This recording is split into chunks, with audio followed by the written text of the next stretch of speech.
So the very first book that I published was published by another company. And as soon as I got the proof back, I looked at it and the Lord said, start a publishing company.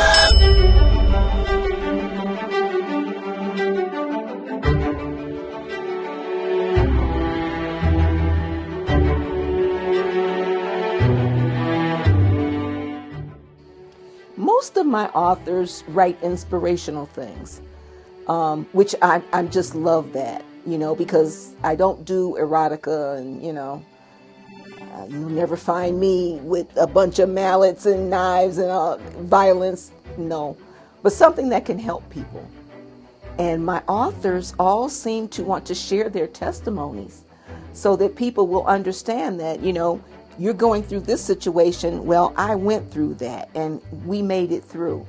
And this is how we did it. So, and I love that because other people can relate. It helps people to know that they're not alone in the adversities that they face in life. And so I'm very excited and very proud of my authors for having such positive messages to impart. So if you've had a chance to kind of just glance at the books that are behind me, I'm very proud of my authors. I do have a couple that they're all special, and I love their work. I love the dedication that they put into it and what they try to do themselves to communicate clearly and like that. But here's one of my favorite poets. She just happened to be sitting at the top, and her name is Patricia Ann, and she just writes just such beautiful poetry. And I just really, she came so simply and humbly, but she writes so beautifully. And this is the kind of thing that touches people. Everyone might not like poetry, but if I could just take a minute and just read a bit of this piece that she wrote. A voice. I've always tried to make something good out of my bad situation. Of course, if you're a living soul, you have a story to tell.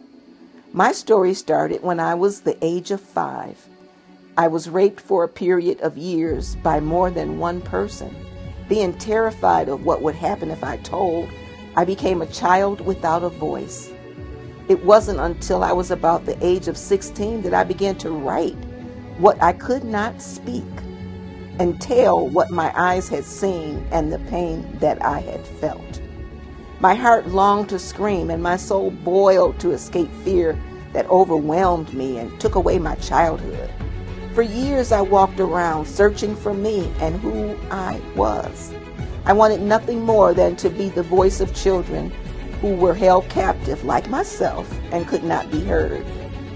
To the little girl who comes to school dirty, never smiles, never interacts and sits in the back of the classroom, I see you and hear you. Whatever it is, whatever your tender heart is experiencing, you do have a voice. There's nothing greater than the laughter of a child. In writing this book, I started my healing process. That does not mean that I still don't cry or sleep with the light on at night. But what it does mean is that I'm recovering. If you have never seen me, this is your chance to hear me. A voice that is no longer afraid. Thank you, Lord, for hearing my cries and never leaving me.